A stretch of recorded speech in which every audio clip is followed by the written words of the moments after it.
Hello everyone, आज के इस वीडियो में हम एब्सोल्यूट कन्वर्जेंस चेक करेंगे ऑल्टरनेटिंग सीरीज़ की। तो स्टार्ट करते हैं। स्टार्ट करने से पहले मैं आप लोगों को बता दूं, जैसे कि अगर मान लो आपके पास कोई भी ऑल्टरनेटिंग सीरीज़ है तो उसका चेक करने का तरीका क्या था, लेबनीज़ टेस्ट। ओके, और ये हम पहले की जो वीडियोज़ है उसमें डिस्कस कर चुके हैं। बट जब हम एब्सोल्यूट कन्वर्जेंस चेक करते हैं तो सीरीज़ कैसी हो जाती है, पॉजिटिव, क्योंकि हम उस पर एब्सोल्यूट लगा देते हैं तो सारी टर्म्स कैसी हो जाती हैं, पॉजिटिव।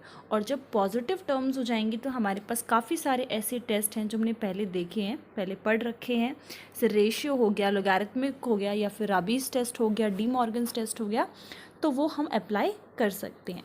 ऑल्टरनेटिंग सीरीज़ के लिए लेबनीज़ टेस्ट ही लगता है, बट जब आप उसका एब्सोल्यूट कन्वर्जेंस निकालने लगते हो तो सारी टर्म्स पॉजिटिव हो जाती हैं। इन दैट केस आप रेशियो, डी मॉर्गन्स वगैरह टेस्ट पे जा सकते हो। तो पहला एग्जाम्पल हमारे पास है 1 - 2x + 3x² - 4x³ तो हम इसकी nth टर्म बना लेंगे। तो -1 की पावर n-1 करने से क्या होगा, जैसे जैसे हम n की वैल्यू को चेंज करेंगे हमें पॉजिटिव नेगेटिव इस तरीके की सीरीज़ मिलेगी, क्योंकि अभी हम nth टर्म बना रहे हैं। फिर हमने ऑब्जर्व किया कि जो सीरीज़ है वो कुछ इस तरीके से है 1 2 3 4। तो अगला जो nth टर्म में आएगा वो होगा n। नेक्स्ट n की जब हम पावर देखेंगे तो एक बार x की पावर 0 है, फिर 1 है, फिर 2 है एंड फिर 3 है, तो 4x³ दैट मीन्स कि अगर इधर n है तो यहाँ पर एक पावर जो एक वैल्यू है वो कम चल रही है। तो अगर मैंने इधर n लिया है तो x की पावर क्या लेनी होगी, n-1। सो nth सीरीज़ ये बन गई हमारे पास।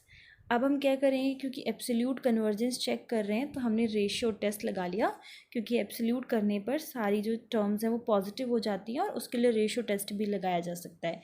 तो रेशियो टेस्ट में आपको n+1 टर्म की ज़रूरत पड़ेगी। तो जहाँ पर भी n है आप सिंपली वहाँ पर n+1 पुट कर दो।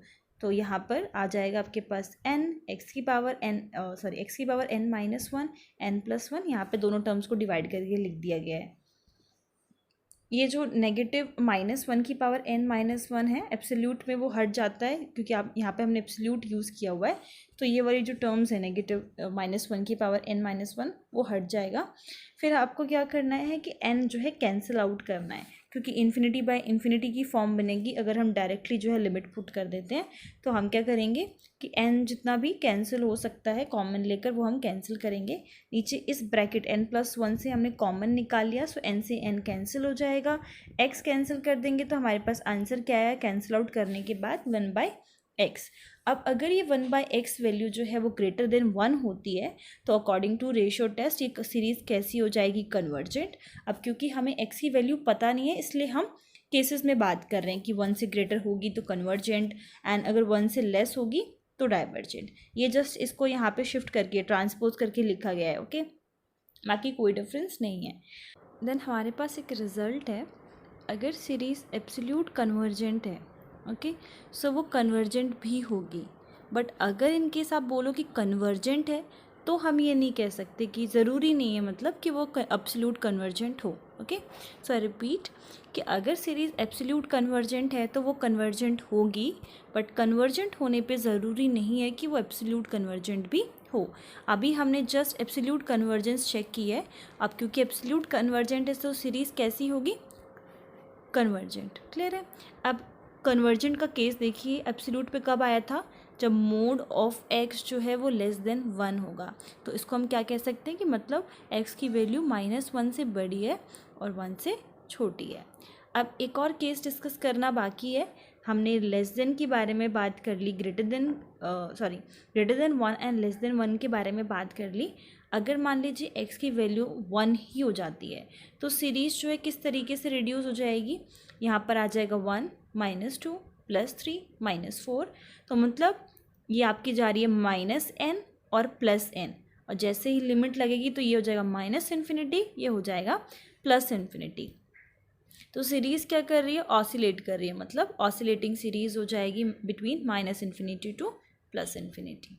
सेकेंड क्वेश्चन है, यहाँ पर आप नोट और देख लीजिए कि एब्सोल्यूट अगर कोई सीरीज़ एब्सोल्यूट कन्वर्जेंट है तो वो कन्वर्जेंट भी होगी, बट इफ़ कन्वर्जेंट है तो ये ज़रूरी नहीं है कि वो एब्सोल्यूट कन्वर्जेंट हो। Okay, clear. सेकेंड क्वेश्चन है 1/a-1/a+x, देन a+2x, a+3x, इस तरीके से सीरीज़ जो है हमारी चल रही है। तो alternating b pointers, alternating this is absolute if it is greater than 1। Okay, second point पे आ जाते हैं। सीरीज़ कैसी है? ऑल्टरनेटिंग है। इसकी हम nth टर्म बनाएंगे तो किस तरीके से चलेगा?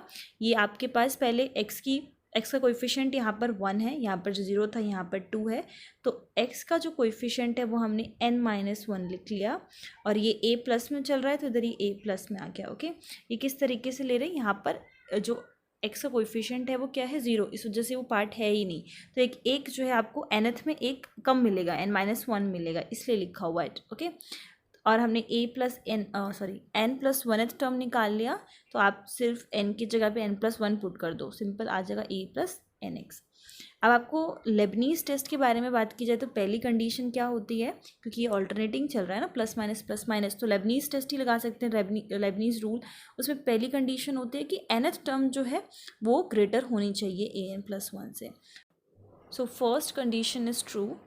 ओके, और सेकंड कंडीशन क्या थी कि जब आप लिमिट लगाओ nth टर्म पे, when n tends to infinity, answer क्या आना चाहिए? 0।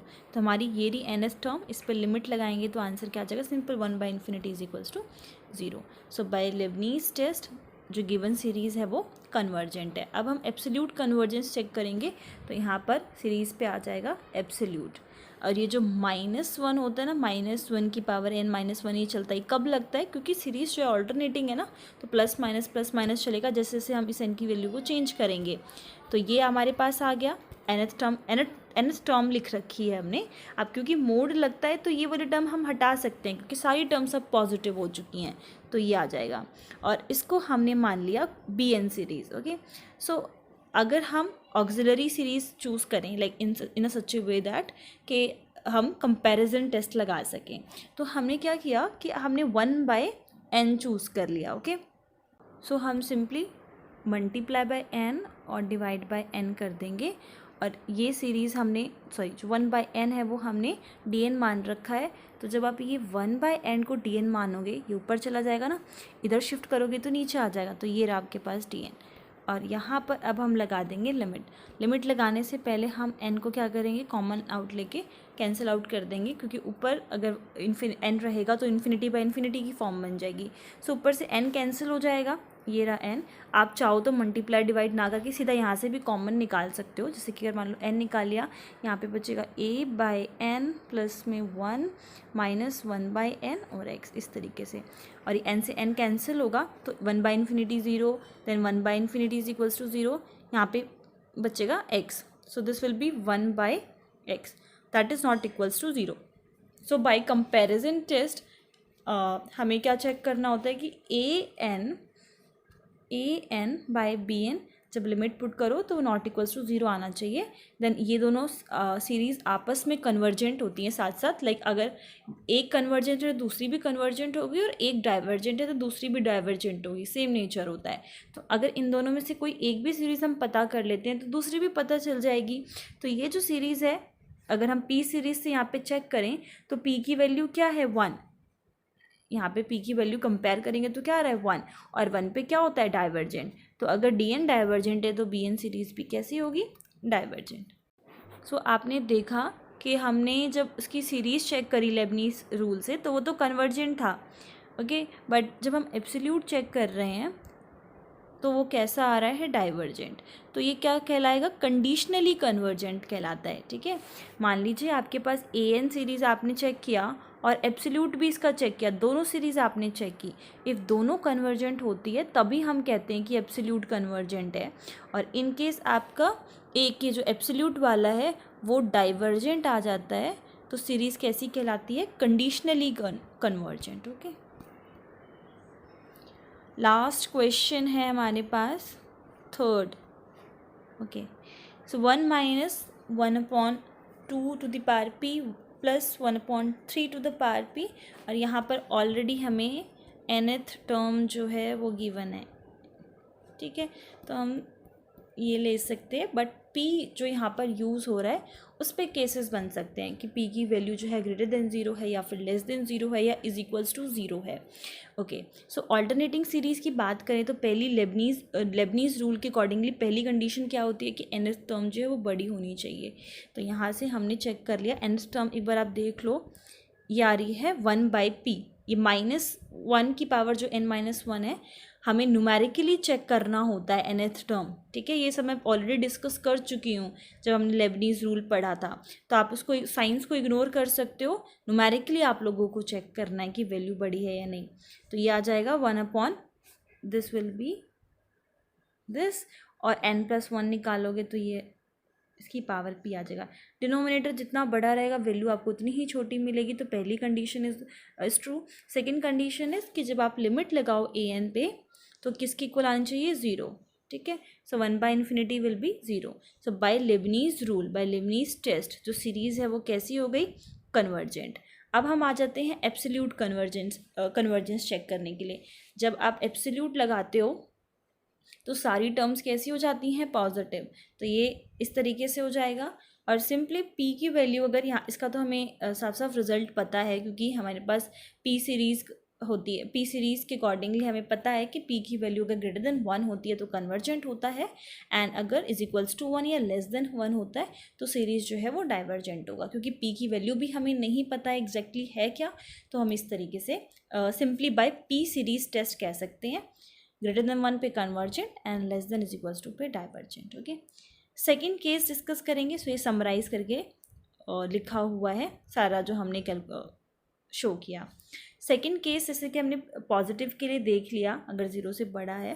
सेकंड केस है अगर p की वैल्यू मान लीजिए ज़ीरो के इक्वल हो जाती है। तो अब जो भी क्वेश्चन था, आप p की वैल्यू ज़ीरो रखो, किसी की भी पावर ज़ीरो क्या हो जाता है, 1। तो ये पूरी सीरीज़ जो है वो किस में रिड्यूस हो जाएगी, +1 -1 +1। तो साफ पता चल रहा है ऑसिलेट कर रही है +1 एंड -1 पे। क्लियर है।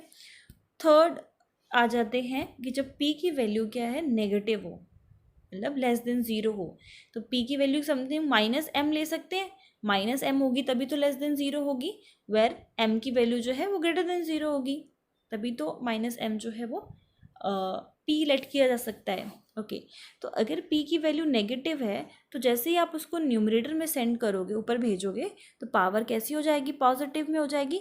इसलिए हमने इसको ऐसे लिखा हुआ है। ओके, अब मैं इसको अगर समराइज़ करूँ, लाइक nth टर्म बताऊँ, तो देखिए अगर इवन पोजीशंस पे देखते हैं, जब n की वैल्यू इवन है, जैसे ये n की वैल्यू, ये वाली इवन है 2 4, तो साइन, जब भी इवन की बात हो रही है तो साइन देखो नेगेटिव आ रहा है, और n जो है वो इवन है तो n आ रहा है और पावर m आ रही है, ठीक है। और जब n ऑड चल रहा है तो आप सिंपली देखो पावर जो साइन है वो पॉजिटिव आ रहा है उसके आगे, तो n के आगे पॉजिटिव है और n की पावर m चल रहा है। मतलब इसी से हमने कैसे फाइंड किया कि जब जब n की वैल्यू इवन है तो उसके आगे नेगेटिव का साइन लगा हुआ है, इसलिए -n इवन है और पावर तो m चल ही रही है, इसलिए हमने दो तरीके से यहाँ पर लिख दिया। अब आपको चेक करना हो, जैसे कि सॉरी nth टर्म में जब आपको लिमिट पुट करनी हो तो अब कैंसिल आउट तो हम कर नहीं सकते क्योंकि डिनोमिनेटर में कुछ है ही नहीं कि कॉमन आउट लेके कैंसिल किया जा सके।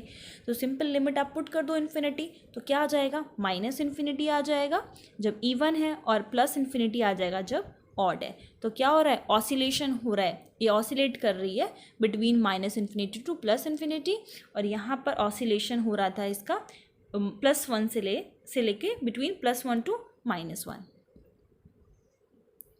ओके, सो लास्ट क्वेश्चन, ये लास्ट सेकंड था, लास्ट क्वेश्चन रह गया।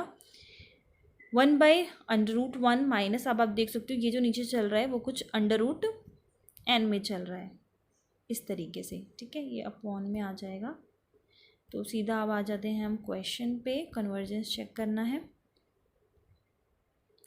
nth टर्म हमने लिख ली, n+1 लगाओ, n+1 टर्म लगाओगे तो निकालोगे तो n की जगह पे n+1 आ जाएगा। पहली कंडीशन क्या है लेबनीज़ रूल की, कि nth टर्म बड़ा होना चाहिए n+1 से, तो आप इसको सब्ट्रैक्ट करके भी फाइंड कर सकते हो। इसका बहुत ही सिंपल सा यही रूल है कि मान लो आपके पास दो नंबर है a और b, और आपको ये पता करना है कि a बड़ा है या फिर b बड़ा है, तो दोनों का डिफरेंस निकाल लो। अगर मान लो a माइनस बी नेगेटिव आ जाता है, दैट मीन्स कि b नंबर जो था वो बड़ा था, हमने छोटे नंबर में से माइनस किया उसको। अगर a माइनस बी पॉजिटिव आ जाता है तो a बड़ा था, क्योंकि हमने बड़े नंबर से ही फिर माइनस किया है। तो ये वही उसी तरीके से हम दोनों टर्म्स को सब्ट्रैक्ट करके फाइंड कर सकते हैं।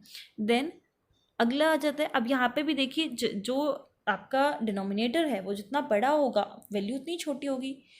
सो फर्स्ट कंडीशन जो है वो यहाँ पे सेटिस्फाई हो रही है। सेकंड कंडीशन क्या है, लिमिट पुट करनी होती है, तो 1/∞ आप यहाँ पे पुट करोगे तो 0 आ जाएगा। बाय लेबनीज रूल सीरीज क्या है, कन्वर्जेंट है। नाउ एब्सोल्यूट की बात की जाए तो ये आपके पास एब्सोल्यूट लग जाएगा, जहाँ पर भी वो +-1 की जो भी पावर ऑल्टरनेटिवली चल रही थी, साइंस जो चेंज हो रहे थे, अब सारे पॉजिटिव हो जाएंगे। तो यहाँ से हम इसको पता कर सकते हैं, अगर मैं पी सीरीज़ का टेस्ट अप्लाई करूँ तो n की पावर क्या है, n to the power p में p की वैल्यू क्या है, हाफ है, विच इज़ <<1 ओके। तो सीरीज़ कैसी हो जाएगी, डाइवर्जेंट। कन्वर्जेंट कब होती, अगर >1 होता, तो p/p सीरीज़ हमें पता चल गया कि जो सीरीज़ है वो कैसी है, डाइवर्जेंट। तो ये क्या कहलाएगी, कंडीशनली कन्वर्जेंट कहलाएगी, क्योंकि सीरीज़ ऑल्टरनेटिंग सीरीज़ जो हमने निकाली, जो ओरिजिनल सीरीज़ थी ऑल्टरनेटिंग, वो तो कन्वर्जेंट थी, बट जब हम उसका एब्सोल्यूट निकाल रहे हैं तो वो डाइवर्जेंट आ रहा है, तो ये हो जाएगी कंडीशनली कन्वर्जेंट। इन सब में जो इम्पॉर्टेंट एक बात है जो आपको ध्यान रखनी है वो यही कि जो मैंने स्टार्टिंग में बताया, आप इस बात पे कंफ्यूज मत हो कि रेशियो टेस्ट कब लगाना है, लेबनीज रूल कब लगाना है। जब भी सीरीज़ ऑल्टरनेटिंग होती है तो लेबनीज टेस्ट ही लगाया जाता है, बट जैसे ही आप उस पर एब्सोल्यूट लगा देते हो, एब्सोल्यूट कन्वर्जेंस चेक करने के लिए, तो सारी टर्म्स पॉजिटिव हो जाती हैं। फिर आप पॉजिटिव टर्म्स के लिए जो भी हमारे पास टेस्ट बने हैं, रेशियो, लॉगरिथमिक, राबीज, डिमॉर्गन्स, इतने सारे हमने पिछली वीडियोस में देखे हैं, Gauss test, condensation test, nth root test, वो सारे अप्लाई किए जा सकते हैं, क्योंकि सीरीज़ जो है वो पॉजिटिव हो गई है ये एब्सोल्यूट लगाने से, ठीक है। पर जब आप ओरिजिनल सीरीज़ चेक करते हो तो वो ऑल्टरनेटिंग ही रहती है, और इसलिए हम लेबनीज रूल लगाते हैं। ये आप मेरी प्रीवियस वीडियोस में आप देख सकते हो, मैंने डिटेल में पहले भी जो है कुछ एग्जाम्पल्स लिए हुए हैं इससे रिलेटेड। सो डिफरेंशियल कैलकुलस के नाम से प्लेलिस्ट है, उसमें मैंने हर टेस्ट को अलग अलग डिस्कस किया हुआ है। उसके I think all possible examples जो मुझे लगे इम्पॉर्टेंट है वो मैंने सारे डिस्कस किए हुए हैं। So that's it. अगर आप लोगों को कोई भी डाउट है तो पूछ सकते हो। Thank you very much.